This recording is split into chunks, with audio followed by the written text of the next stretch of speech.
ప్రియమైన సహోదరీ సహోదరులకు ప్రభువు పేరిట వందనాలు. మీకు మీ కుటుంబానికి యేసుక్రీస్తు యొద్ద నుండి దీవెనలు ఆశీర్వాదములు మెండుగా కలుగునుగాక. ఈరోజు యేసుక్రీస్తు యొద్ద నుండి మీకు బంగారు మాట, దేవుని వాగ్దానము. మొదటి సమూయేలు 1వ అధ్యాయము 17వ వచనము.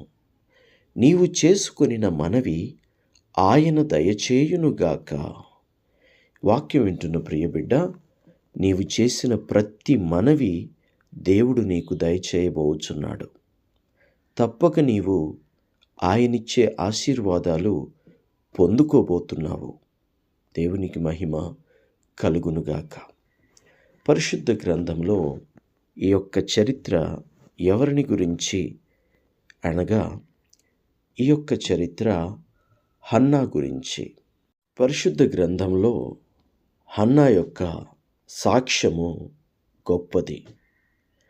ఇదే అధ్యాయము 1వ వచనము నుండి ఆత్మీయంగా ధ్యానం చేసుకుందాము. ఎఫ్రాయిము మన్యమందు రామాతయిప్సోఫీము పట్టణపు వాడు ఒకడుండెను. అతని పేరు ఎల్కానా.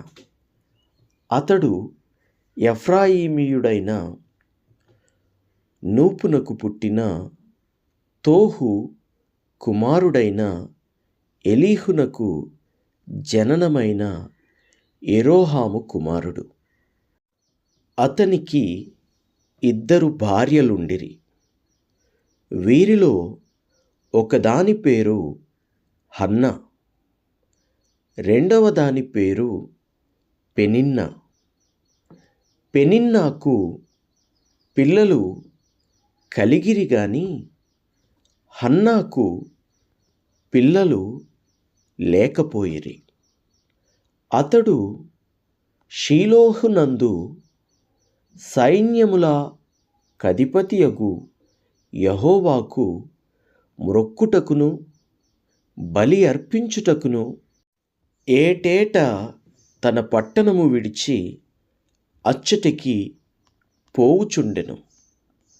ఆ కాలమున ఏలి యొక్క 2 కుమారులకు హోప్నీ ఫినెహాసులు యెహోవాకు యాజకులుగా ఉండిరి. ఎల్కానా తాను బల్యర్పణ చేసిన నాడు తన భార్యయగు పెనిన్నాకును దాని కుమారులకును కుమార్తెలకును పాళ్ళు ఇచ్చుచు వచ్చెను. గాని హన్నా తనకు ప్రియముగానున్నందున ఆమెకు 2 పాళ్ళు ఇచ్చుచూ వచ్చెను. యెహోవా ఆమెకు సంతు లేకుండా చేసెను. యెహోవా ఆమెకు సంతు లేకుండా చేసియున్న హేతువును బట్టి ఆమె వైరియగు పెనిన్నా ఆమెను విసికించుటకై ఆమెకు కోపము పుట్టించుచూ వచ్చెను. ఎల్కానా ఆమెకు ఏటేటా ఆ రీతిగా చేయుచూ నుండగా హన్నా యెహోవా మందిరమునకు పోవునప్పుడెల్లా అది ఆమెకు కోపము పుట్టించెను. గనుక ఆమె భోజనము చేయక ఏడ్చుచూ వచ్చెను. ఆమె పెనిమిటి అయిన ఎల్కానా, హన్నా, నీవెందుకు ఏడ్చుచున్నావు? నీవు భోజనము మానుట ఎలా? నీకు మనోవిచారమెందుకు కలిగినది? 10 మంది కుమార్ల కంటే నేను నీకు విశేషమైన వాడను కానా అని ఆమెతో చెప్పుచూ వచ్చెను. వారు షిలోహులో అన్నపానములు పుచ్చుకొనిన తరువాత హన్నా లేచి యాజకుడైన ఏలీ మందిర స్తంభము దగ్గర నున్న ఆసనము మీద కూర్చొని ఉండగా బహు దుఃఖాక్రాంతురాలై వచ్చి యెహోవా సన్నిధిని ప్రార్థన చేయుచు బహుగా ఏడ్చుచు, సైన్యములకు అధిపతియగు యెహోవా, నీ సేవకురాలినైన నాకు కలిగియున్న శ్రమను చూచి నీ సేవకురాలైన నన్ను మరువక జ్ఞాపకము చేసుకొని నీ సేవకురాలునైన నాకు మగపిల్లను దయచేసిన ఎడల వాని తలమీదికి క్షవరపు కత్తి ఎన్నటికీ రానియక వాడు బ్రతుకు దినములన్నిటను నేను వాని యెహోవావగు నీకు అప్పగింతునని మ్రొక్కుబడి చేసుకొనెను. ఆమె యెహోవా సన్నిధిని ప్రార్థన చేయుచుండగా ఏలీ ఆమె నోరు కనిపెట్టుచుండెను. ఏలయనగా హన్నా తన మనసులోనే చెప్పుకొనుచుండెను. ఆమె పెదవులు మాత్రము కదలుచుండి ఆమె స్వరము వినబడకయుండెను. గనుక ఏలీ ఆమె మత్తురాలై ఉన్నదనుకొని, ఎంతవరకు నీవు మత్తురాలువయ్యుందువు?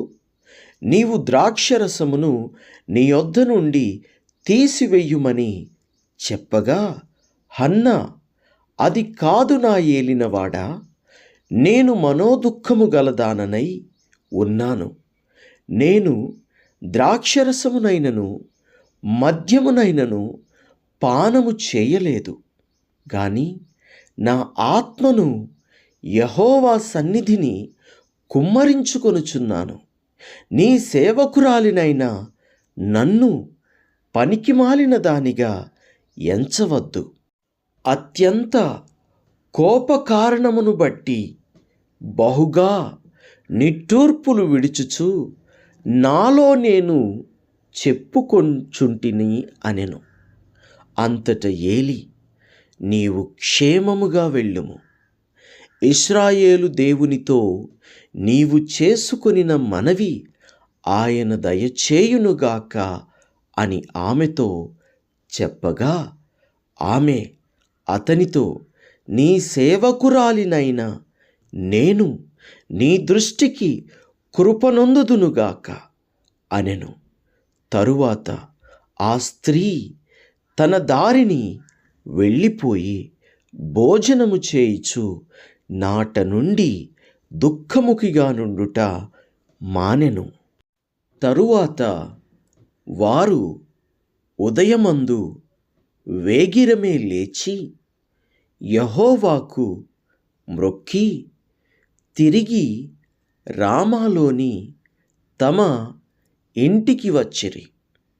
అంతటా ఎల్కానా తన భార్యయగు హన్నాను కూడెను. యెహోవా ఆమెను జ్ఞాపకము చేసుకొనెను.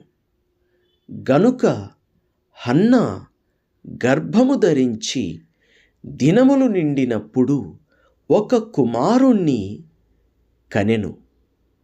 నేను యెహోవాకు మొక్కుకొని వీనిని అడిగితిననుకొని వానికి సమూయేలను పేరు పెట్టెను. ఎల్కానాయు అతని ఇంటివారందరూ యెహోవాకు ఏటేటా అర్పించు బలి అర్పించుటకును మ్రొక్కుబడిని చెల్లించుటకును పోయిరి. అయితే హన్నా బిడ్డ పాలు విడుచు వరకు నేను రాను, వాడు యెహోవా సన్నిధిని అగుపడి తిరిగి రాక అక్కడనే ఉండునట్లుగా నేను వాణ్ణి తీసుకొని వత్తునని తన పెనిమిటితో చెప్పి వెళ్ళక యుండెను. కాబట్టి ఆమె పెనిమిటి అయిన ఎల్కానా, నీ దృష్టికి ఏది మంచిదో అది చేయుము. నీవు వానికి పాలు మాన్పించు వరకు నిలిచి యుండుము. యెహోవా తన వాక్యమును స్థిరపరుచును గాక అని ఆమెతో అనెను. కాగా ఆమె అక్కడనే ఉండి తన కుమారునికి పాలు మాన్పించు వరకు అతన్ని పెంచుచుండెను. పాలు మాన్పించిన తరువాత అతడు ఇంకా చిన్నవాడై ఉండగా ఆమె ఆ బాలుణ్ణి ఎత్తుకొని 3 కోడెలను, తూమెడు పిండిని, ద్రాక్షారసపు తిత్తిని తీసుకొని షీలోహులోని మందిరమునకు వచ్చెను.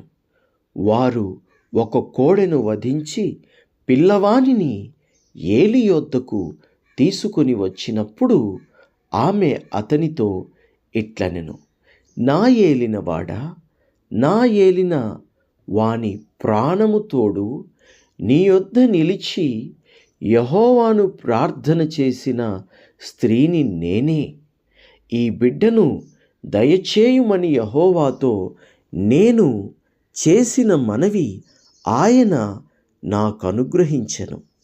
కాబట్టి నేను ఆ బిడ్డను యెహోవాకు ప్రతిష్ఠించుచున్నాను.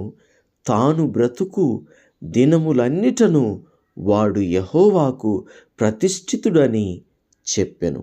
అప్పుడు వాడు యెహోవాకు అక్కడనే మ్రొక్కెను. దేవునికి మహిమ కలుగునుగాక.